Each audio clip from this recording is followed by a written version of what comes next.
Boa tarde, vereadora Yara. Muito obrigada por Boa tarde, Carol. Bom, hoje a gente vai falar sobre a UFSCar. Recentemente, o governo federal anunciou que vai realizar um corte de 18% nas verbas. E é sabido que a vinda do campus de Sorocaba, da UFSCar, aqui para nós, foi uma luta do seu mandato. Conta para a gente um pouquinho como que foi essa articulação na época e quais eram os maiores desafios. Olha, Carol, eu me emociono cada vez que eu vou lá na universidade e a gente vê, nossa, nós conseguimos.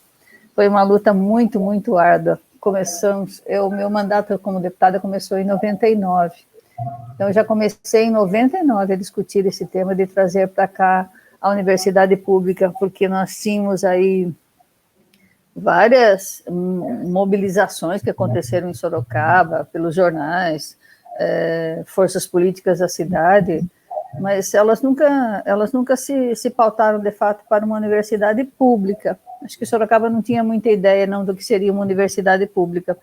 Até depois que veio a UFSCar, acho que as pessoas continuam não entendendo o que é uma universidade pública. E hoje nós temos a UFSCar e temos a Unesp. A Unesp veio, inclusive, numa disputa ridícula que foi feita com o ex-deputado Panunzio com relação à vinda de uma federal. Então, desde 99, eu comecei um professor Gil, da UFSCar, que morava aqui em Sorocaba, me procurou e me desafiou a essa discussão. Você se elegeu por Sorocaba, nós não temos uma universidade pública, seria muito interessante que nós começássemos essa discussão. Só que era o governo FHC, e no governo FHC foi um desastre para a educação pública. Ele abriu todas as portas e janelas possíveis para o ensino superior privado. Universidades, todas que puderam abrir naquele momento, universidades pagas. Então, nós não conseguimos.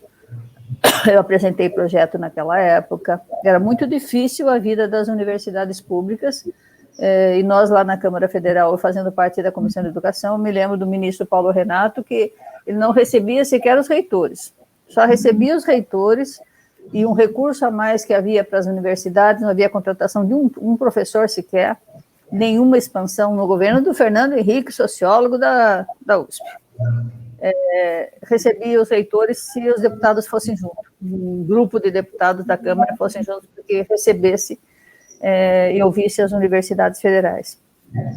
Aí apresentei proposta naquela época, evidentemente não foi aceita, mas eu comecei também a fazer a mobilização aqui na região. Eu percorri como deputada, percorri quase todas as cidades da região, até Itararé e Itapeva, conversando com os prefeitos, prefeitas e com os vereadores e vereadoras de todas as câmaras municipais e prefeituras aqui da região, explicando que eu precisava de apoio político para trazer uma universidade pública para cá. A maioria também não entendia muito bem, mas tudo bem, vamos apoiar o que a deputada está falando, mas também não entendia muito bem que era uma universidade pública.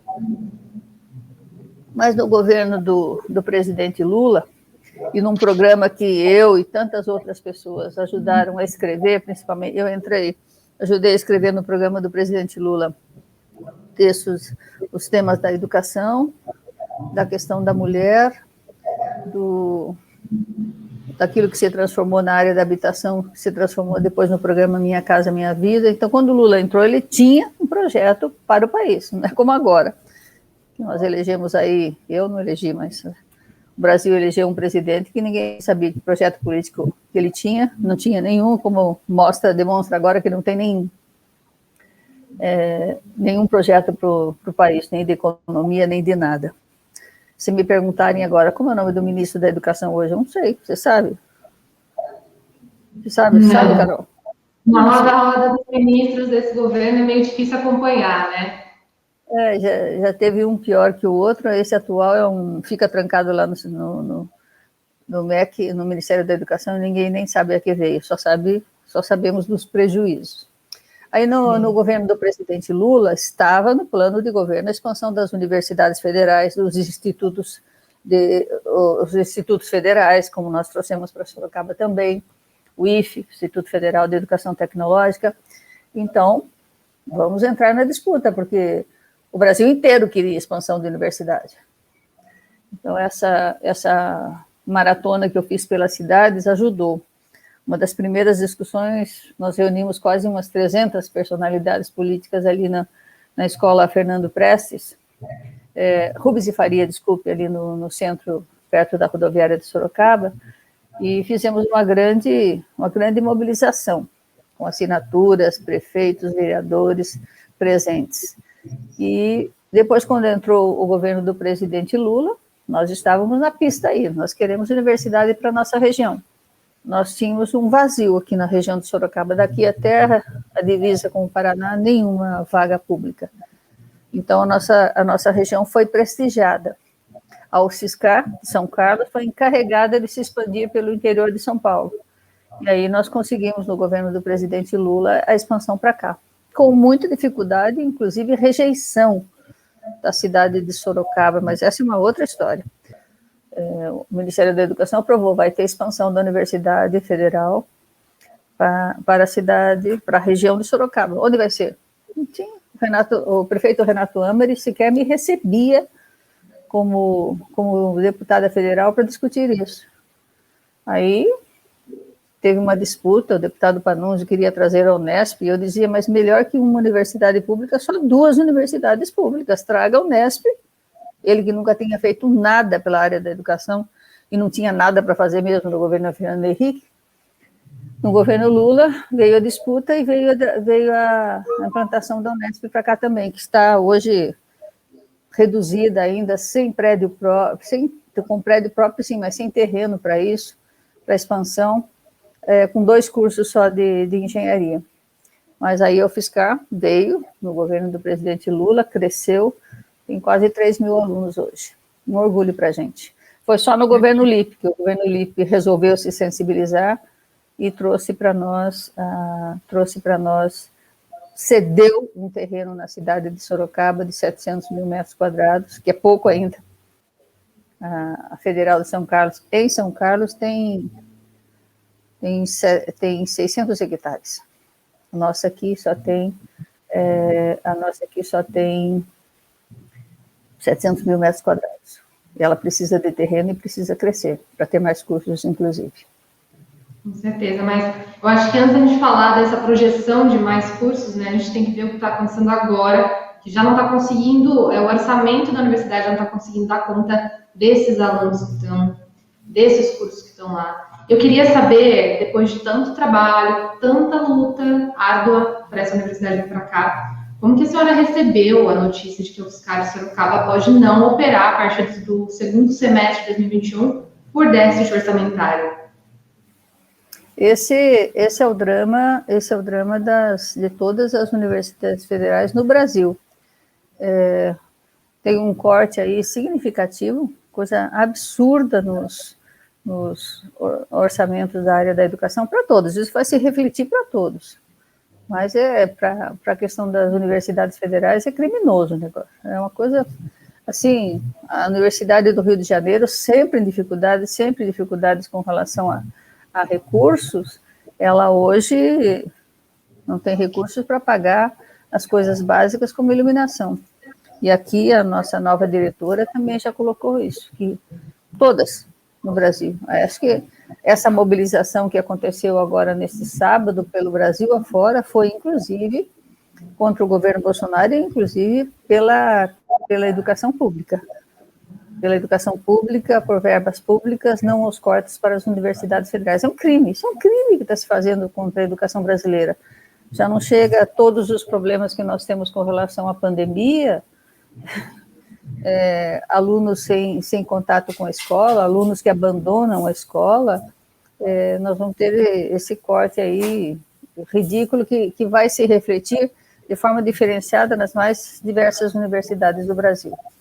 Sim, na UFSCar, eu conversei com a reitoria e com alguns alunos, o que dá mais preocupação hoje é que essa verba, né, de 21% da UFSCar, que vai ser cortada, ela pode influenciar na bolsa de permanência, né, porque não é só sobre o aluno entrar na universidade, é principalmente sobre o aluno de baixa renda conseguir permanecer. Então, tem remanejamento já está acontecendo de verbas para os alunos não perderem uma bolsa de moradia, um auxílio refeição, auxílio transporte. Então, está realmente bem tensa a situação e é dramático mesmo, né? Carol, a UFSCar, com sua expansão, temos uma outra UFSCar também em Campina do Monte Alegre, outra vitória nossa, que nós tivemos também uma fazenda aqui em Campina do Monte Alegre, Buri, de 600 hectares, uma fazenda funcionando com cursos voltados para essa área da agricultura, numa das regiões mais pobres do estado de São Paulo, trouxe um alento muito grande para aquela região. As duas vão sofrer, com certeza, dificuldades seríssimas. As universidades federais, elas sabem, mesmo que o aluno tenha entrado numa federal que não se paga, que é pública e gratuita, ele precisa de apoio. E eu penso a mesma coisa, inclusive, para o ensino médio, no estado de São Paulo. 1 em cada 3 alunos do ensino médio abandona o ensino médio, não está fazendo nada. 1 em cada 3 não está fazendo curso nem trabalhando no ensino médio. Olha o desastre para o futuro da nossa juventude e o futuro para a educação brasileira e do estado de São Paulo.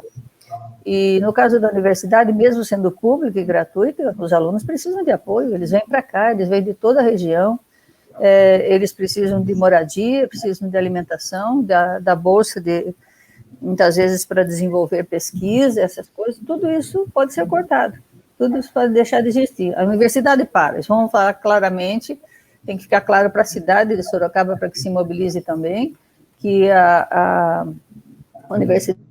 as universidades federais podem parar. Porque até hoje eu encontro, Carol, pessoas assim, pais, que assim me agradecem, nunca pensariam que o filho pudesse estudar numa universidade como a UFSCar, que nós temos aqui hoje, uma das melhores do Brasil, em termos de qualidade, e hoje tem essa universidade para nós aqui. Foi uma luta extremamente árdua, mas veja o desastre que nós nos deparamos aí com o governo do presidente Bolsonaro.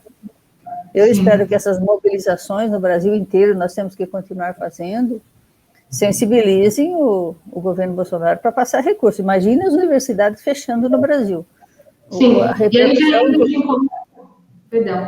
encontro com isso. O que a senhora acha que tem que ser feito, né? Quais são os próximos passos a tomar e como enfrentar essa barbárie? Olha, primeiramente, os nossos deputados federais têm que entender o que está rolando, né? Boa parte dos deputados federais parece que são alheios do que acontece em termos de educação brasileira. Nós temos 3 deputados federais aqui na cidade de Sorocaba, que se dizem sorocabanos, que lutam pela nossa região. Eles têm o deputado Lípio, o deputado Derrite, o deputado Jefferson, outros que aparecem por aqui, eles têm que entender e pressionar o governo federal. E a outra coisa é pais e alunos, estudantes, professores, fazerem uma mobilização que sensibilize o país pelo desastre que seria. Já temos na educação básica um desastre completo de alunos que não conseguem acompanhar nada na educação mesmo, sendo online, elas tendo um celularzinho para acompanhar as aulas, que isso é impossível. O professor conseguir se entender com o aluno, e muitos deles nem internet têm, e abandonando o ensino médio. Imagine nas universidades fechando. O que a região perderia, o que o país perderia em termos de avanço tecnológico, de pesquisa, perde pesquisas, perde coisas importantíssimas. A universidade ainda, né, que se mostrou... A UFSCar está desenvolvendo perto de 9 pesquisas importantíssimas, eu li outro dia, ou mais agora, sobre o Covid. A UFSCar é uma potência em termos de pesquisa brasileira, por isso que eu considero que ela considero não, os indicadores mostram uma das melhores do Brasil. Penso um pouco acontecer isso para a nossa região, para o Brasil. Desastre. Então, a mobilização, denúncia, cobrança, os nossos deputados devem ser extremamente cobrados com relação a isso. Estão lá no governo federal, muitas vezes votando contra esses desmandos, votaram nesse orçamento que recebeu cortes, eles têm que rejeitar os cortes, eles podem fazer isso. Perfeito. Vereadora, então, muito obrigada pela sua participação.